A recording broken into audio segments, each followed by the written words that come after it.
In today's fascinating case, we will continue our journey in order to unravel mysteries that span centuries of history and faith surrounding the whereabouts of the Ark of the Covenant.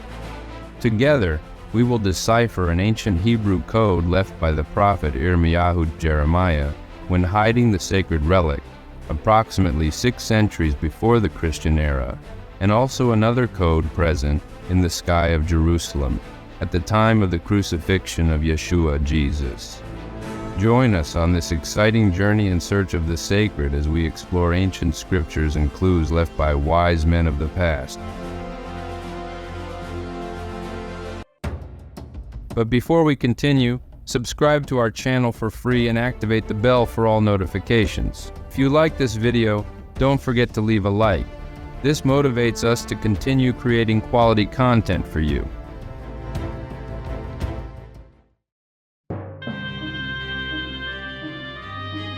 The Ark of the Covenant, which accompanied the people of Israel from Mount Sinai to the Promised Land, mysteriously disappeared shortly before the destruction of the Holy Temple by the Babylonians, about 600 years before the advent of the Messiah.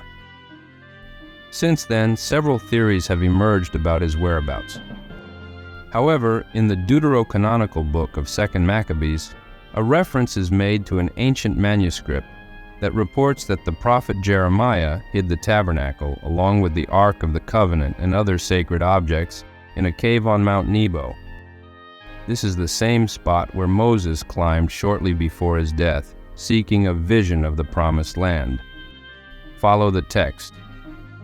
It was also contained in the same writing, how the prophet, being warned by God, commanded that the tabernacle and the ark should accompany him, till he came forth to the mountain where Moses went up, and saw the inheritance of God. And when Jeremiah came thither, he found a hollow cave, and he carried in thither the tabernacle and the ark and the altar of incense, and so stopped the door. The books of the Maccabees, although not present in the Tanakh, the ancient Jewish Testament, and in the Protestant Bibles, were included in the Septuagint, a translation of the Tanakh into Greek. Although they are not part of the Jewish canon, they have historical value for Jews. The celebration of Hanukkah, the dedication festival, for example, which was also celebrated by Jesus, is based on the events described in the books of the Maccabees. Nebo is a small mountain located in Jordan, which rises to just over 800 meters above sea level, providing spectacular panoramic views of the Jordan Valley, the Dead Sea, and on clear days even Jerusalem. In addition to its stunning landscape, the site is home to an ancient church and a memorial dedicated to Moses, giving it a prominent status as a pilgrimage and religious tourism destination. However, is Nebo the real mountain where the sacred relic was hidden, or is its name just a code? As we will see below, it is reasonable to assume that this account was codified, since it would not be sensible to believe that Jeremiah, when hiding such sacred and priceless objects, revealed the place where he hid them. Given the circumstances of the siege of Jerusalem by the Babylonians, it also does not seem plausible to assume that Jeremiah traveled approximately 80 kilometers to the aforementioned mountain, transporting various objects from the tabernacle without being noticed. Within the Jewish tradition, it is believed that the texts of the Torah, the prophets, and the other books of the Tanakh contain hidden codes and messages. The search for patterns, ciphered messages, and numerical structures within these texts is quite common. Over the centuries, methods of interpretation, such as gematria, Netarikon, and Temura, were developed to achieve a deeper understanding of the truths contained in Jewish sacred texts. Therefore, it is not surprising that Jeremiah resorted to a code, a common practice in his culture, when communicating to his contemporaries about the location of the Ark of the Covenant and the other sacred objects in the tabernacle. Jeremiah was an important biblical prophet who lived during a tumultuous period in the kingdom of Judah. He warned of the imminent destruction of Jerusalem and the temple due to the people's disobedience to God's commandments. He was a witness to the Babylonian invasion in 586 BC, which resulted in the ruin of the city and the temple, thus confirming the prophecies he had proclaimed. In the midst of his grief, he composed the Book of Lamentations, also known in Hebrew as Megillat Eha, a series of 5 poems that express his deep lament for the destruction of Jerusalem and the temple, as well as the exile of his people. A significant aspect to highlight is that, according to tradition, Jeremiah wrote the Book of Lamentations in a cave located north of Jerusalem, interestingly, next to Skull Hill, the biblical Golgotha, where Jesus was later crucified and buried. To begin deciphering Jeremiah's code and others like it, let's move forward a few centuries after these events, where we will examine a biblical passage in which Jesus dialogues with the scribes and Pharisees. Then some of the scribes and Pharisees answered him, saying, "Teacher, we wish to see a sign from you." But he answered them, "An evil and adulterous generation seeks for a sign, but no sign will be given to it except the sign of the prophet Jonah. For just as Jonah was 3 days and 3 nights in the belly of the great fish, so will the Son of Man be 3 days and 3 nights in the heart of the earth." In this passage, we will find the key to unlocking the code left by Jeremiah regarding the place where the Ark of the Covenant rests. Furthermore, it will reveal to us deep meanings and hidden connections. The Greek noun ketos, translated here as big fish, is an inflection of ketos, which also means whale, or even sea monster. Therefore, in some versions of the Bible, we find variations in the translation. Some translate it as big fish, while others prefer to translate it as whale. In the catacombs of Rome, Christian representations of the fish from the story of Jonah are found in the form of sea monsters, illustrating the diverse interpretations of the Greek noun ketos in early Christian art. Also, the Greek noun geas, translated in this passage as earth, the place where Jesus would be buried, can also be translated as soil, terrain, or region. In this text, we observe some associations made by Jesus. He relates Jonah to himself, the great fish, to the earth, the region where he was crucified and buried, the belly of the fish in turn to the heart of this earth, his tomb, where he remained for 3 days and 3 nights. Returning to the beginning of the code, we note that in Hebrew, nevo, known as nebo in English, is formed by 3 consonants, nun, bet, and vav.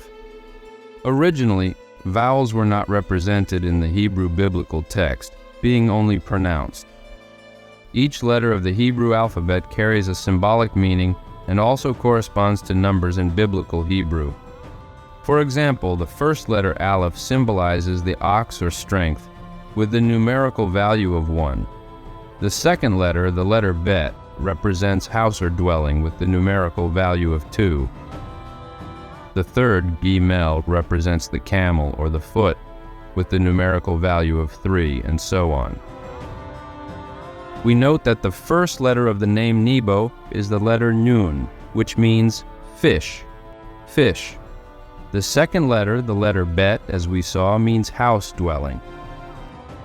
The third letter, the letter Vav, means hook or nail having the numerical value of 6. According to Jewish tradition, the Vav in a deeper sense is also understood as a symbol of man in the person of Adam, as he was created on the 6th day of creation. Vav is also a symbol of the Messiah, the last Adam. Therefore, with Vav representing man and the Messiah, Bet symbolizing dwelling, and Nun meaning a fish, when decoding these letters, we get the following message: a man or the Messiah dwelling in a fish. A clear allusion to the sign of Jonah cited by Jesus in his dialogue with the scribes and Pharisees when he said that, like Jonah in the fish, he would remain 3 days and 3 nights in the grave.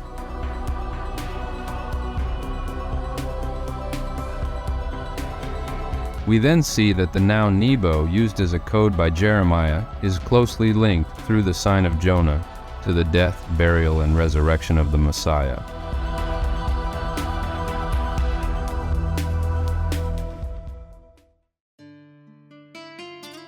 When we deepen our investigation into the mysteries of this code, doing a new reading, we notice that when isolating the letter Nun from the others, we form the pronoun bo on the left. In Hebrew, bo means in him or within him. Here we find another coded message. However, in this reading, there is no representation of the figure of the man and the house on the left. Instead, we have the reading of a pronoun, which indicates that something is inside or within something. Furthermore, the letter Nun on the right did not form any words, as it is isolated. Although the letter Nun symbolizes a fish, the word for fish in Hebrew is dag, a masculine noun. Therefore, when decoding this reading, we have the following message: inside the fish. Fish represented here by the letter Nun. Considering the context in which this code was found, specifically the account of the hiding of the Ark of the Covenant, we come to the conclusion that Jeremiah hid it in a location associated with a fish, rather than on a distant mountain in Jordan. But which location would this be, you may wonder? Golgotha, place that Jesus associated with the fish in Jonah's account in his dialogue with the scribes and Pharisees. Therefore, Nebo is a code for Golgotha, as it was there that Jeremiah, by divine inspiration, hid the Ark of the Covenant, where he also wrote the Book of Lamentations. Jeremiah could have chosen other names such as Carmel or Hermon, but he opted for the noun Nebo, as it is closely connected to the sign of Jonah mentioned by Jesus. We then have the hidden meaning of Nebo.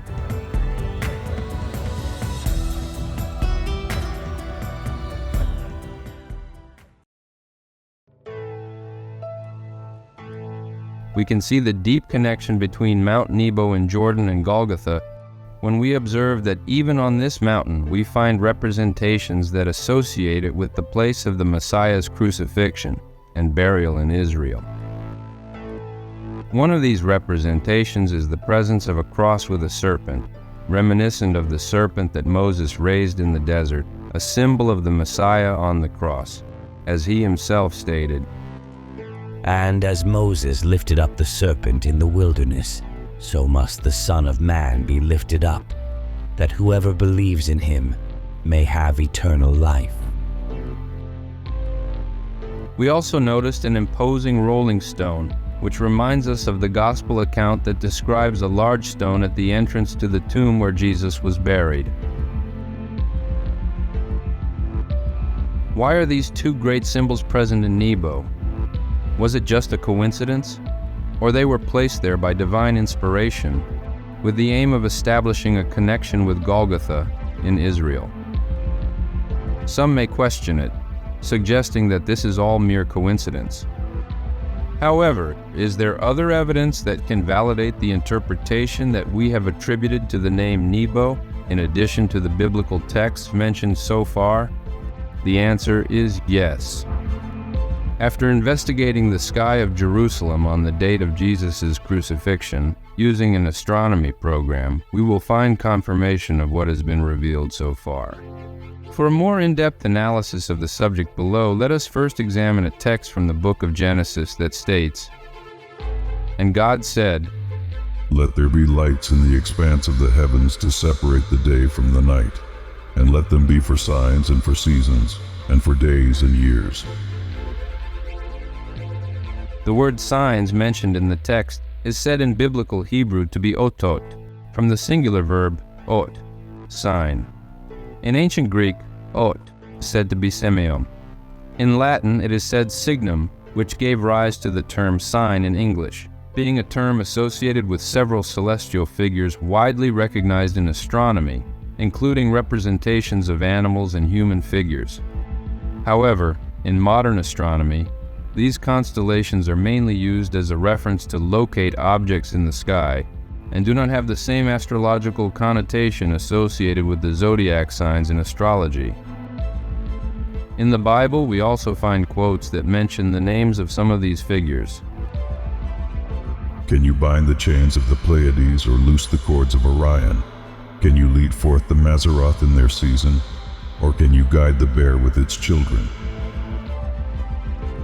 Although the Bible contains terms related to astronomy and astrology, it is crucial to highlight that this does not imply consulting the stars or guiding our choices based on their influence, as the Bible itself disapproves of this practice. After understanding that in the Bible these symbols are used only as signs and not for consultation or veneration, we will see that at the moment of Jesus' crucifixion, a sign occurred in the sky. It was now about the 6th hour, and there was darkness over the whole land until the 9th hour, while the sun's light failed, and the curtain of the temple was torn in two.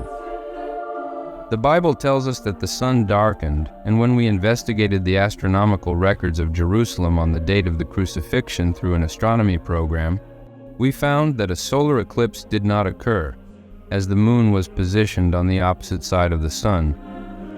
However, the Bible does not offer a specific explanation for the darkening of the sun. Although there are several theories about the phenomenon, we will explore them in detail in an upcoming video. The exact date of Jesus' crucifixion is widely debated among scholars.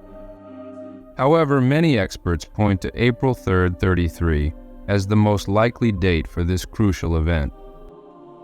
Among these experts, the American historian Paul Meyer and the British historian John Knight Fotheringham stand out, also recognized for his expertise in astronomy and ancient chronologies. We also agree that this date is correct, and below, we will present the codes we found, which support this conclusion. However, it is essential to point out that this date does not necessarily imply that Jesus was crucified at the age of 33.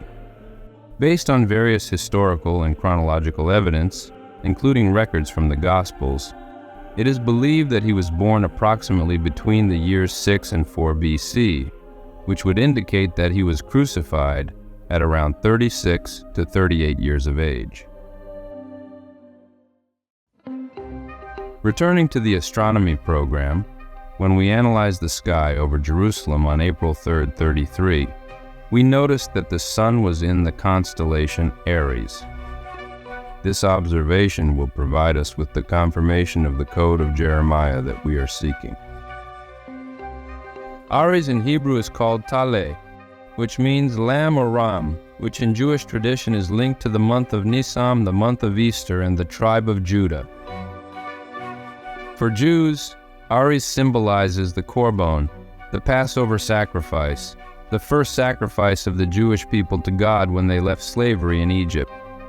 In the New Testament, we find the deepest meaning of this lamb, as it is a symbol of the Messiah, who shed his blood by sacrificing his life to free humanity from the slavery of sin. We see that on this date, the sun was aligned with Aries' neck, exactly where the priest wounded the lamb for the Easter ritual. Interestingly, below the Aries constellation we see another constellation, the Whale, or Cetus as it is also known. In ancient Greek it is called ketos, Latinized as Cetus, a term that we have already explored previously when mentioning Jesus' dialogue with the scribes and Pharisees about the sign of Jonah and its connection with his own burial. The whale constellation Cetus has been correlated with the fish of Jonah's story by some scholars. According to archaeologist and archaeoastronomer John McHugh, the Greek word semion, translated as sign in Jesus' dialogue with the Pharisees, could also refer to a constellation. In this case, the constellation of the whale, functioning as a celestial sign or omen. Cetus or whale is then the celestial representation of Jonah's great fish, as well as Aries, the lamb, the representation of the Messiah. As demonstrated, The decoding of Jeremiah's code revealed that the Ark of the Covenant was hidden within the great fish. In this celestial arrangement, the great fish is found below the Lamb, suggesting that the Ark is hidden in the depths of Golgotha, beneath the place where the Messiah was crucified. However, one might ask, how can we really know if we are interpreting these celestial codes correctly? Are there other clues that confirm these interpretations? And the answer again is yes. In 1882 to 83, Charles George Gordon, a renowned British general, conducted extensive investigations in Jerusalem, especially in the Golgotha area. The meticulous results of his analyses were documented in letters that were lost for decades until they were finally released in 2012.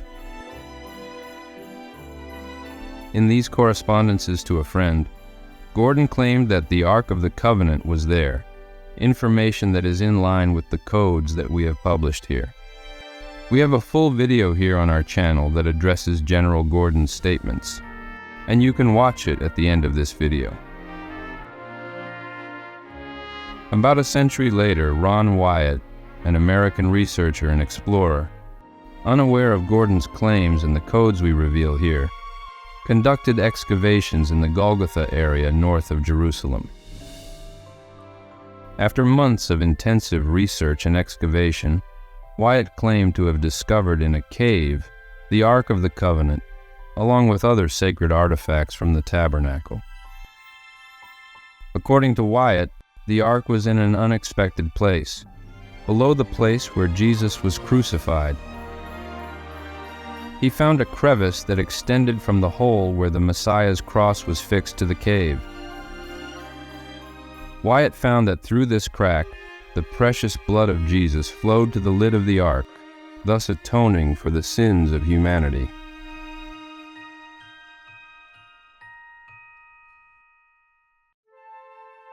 When examining the constellation Cetus on the date of the crucifixion, we can notice that the imaginary line connecting the stars in the head and neck of the constellation resembles a crack, reminiscent of the crack mentioned by Wyatt, which extends from the crucifixion site to the cave where, according to his testimony, the Ark was found.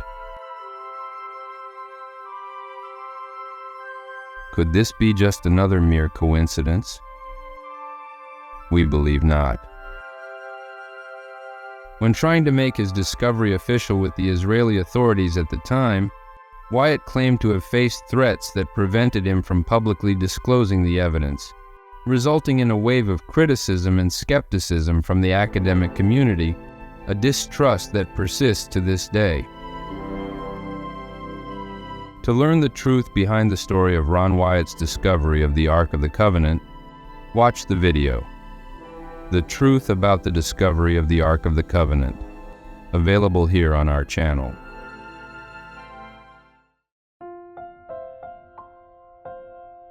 The codes revealed so far not only sharpen our innate curiosity for the unknown, but they also trigger a deep process of reflection on the authenticity and ongoing relevance of the Bible in our lives. As we contemplate these revelations, many of us find tangible confirmation that the biblical narratives are more than just ancient stories. They are living accounts that echo through the centuries, resonating in our hearts and minds. We see in these revelations not only a confirmation of the truth of Scripture, but also a powerful validation of our own faith, which has shaped our understanding of the world and our own spiritual identity.